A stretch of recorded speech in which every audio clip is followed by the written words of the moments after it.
Thanks for volunteering at the Refuge Sports Camp this year. One of the most important parts of the sports camp is the dismissal process. We want to make sure that every child makes it from our field to their vehicle safely. This video is meant to instruct volunteers in the various aspects of the dismissal process so that everyone is prepared when the time comes at the end of camp for the kids to go home. First, we'll look at one of the most important parts of the dismissal process, the setup. Setup involves all volunteer positions. We ask that everyone that is able to assist in this process, please do so. Step 1. The dismissal boards are set up in front of this paved walkway. Step 2. The tents are set up in a semicircle facing the dismissal boards. These tents will be where the age groups sit. Step 3. The age group signs are set up in front of the tents and the children are seated under their age group's tent. Additional tents for larger age groups are set up behind the first tents. Step 4. Large colored traffic cones are placed outside of the park area on either side of the road along the fence line spaced 15 feet apart.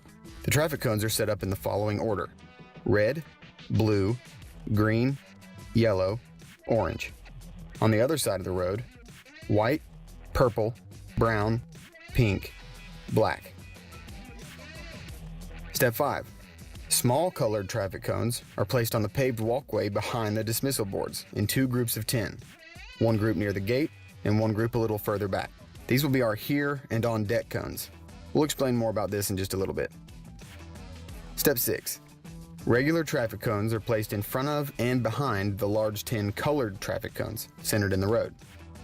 The front traffic cone will keep the first 10 cars from moving forward before all the cars are loaded, and the back cone will keep the rest of the cars in the line from moving forward too early as well.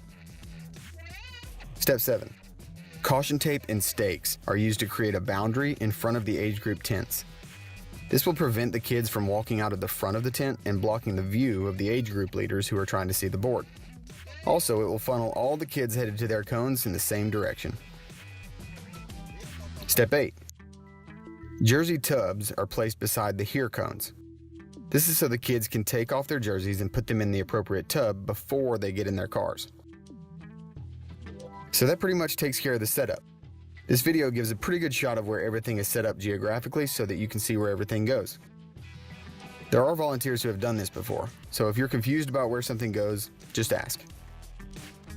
Okay, we're getting close to go time, so there's just a couple more things we need to talk about before the first set of kids heads up to their cones. The way this is going to work is there are 2 rows of cars lined down the road. 10 cars will be allowed up to the cones at a time in 2 rows of 5. Once the first 10 cars are loaded with children, they'll pull out and the next 10 cars will pull forward and park so that the next set of kids can be taken to their vehicles. Now I need to introduce a couple of volunteer positions. The first pair of volunteers we're going to call texters. Now I'll explain what that means in just a minute. The second pair of volunteers are called the riders. Now the texters will be the ones relaying the car tag numbers to the riders so they can be written on the boards for the age group leaders to see. This is how we get the right kids to the right cones. The first thing we need to do is before the first 10 cars are moved up, Texter 1 and Texter 2 will relay the first 15 car tag numbers in their respective rows to the riders via text message. One rider will be stationed at board number 1 and one will be stationed at board number 2. The reason we do 15 car tag numbers is because we've got 3 columns, here, on deck, and in the hole, each with 5 cones to fill out. So 5 rows of 3 equals 15 numbers we can go ahead and get on the board so that the age group leaders can begin preparing to get their kids to the right cones. But we're not quite there yet. We'll visit this again later on in the video. I'll take this opportunity to make an efficiency note. At this time, all other positions should be moving into place and preparing to begin the dismissal process. Okay, here we go, the dismissal process. Step 1. The entering traffic manager will remove the regular traffic cone that is blocking the 2 lines of cars and allow the first 2 rows of 5 cars to move forward to the exiting traffic manager and replace the traffic cone. Step 2. The age group leaders will use their age group rosters to find the children that correlate with the numbers on the dismissal boards. Beginning with the here column, the age group leader will communicate to an age group assistant which cone to take the child to. Once the age group leader has ensured that all of the children in the here column that are in their age group have been taken to the here cones, The age group leader will move to the on deck column and repeat the process. If a child's number is in the whole column, the age group leader will locate the child and keep them at their side until the number moves to the on deck column. Step 3. Once a child has been assigned to a cone, an age group assistant will escort the child out of the tent through the back and walk the child around the tents and up to the correct cone. The age group assistant will then transfer the care of the child to the corresponding runner and return to their tent. If there's not a runner present at the cone their child is assigned to, the age group assistant will stand at that cone with the child until the runner returns. Step 4.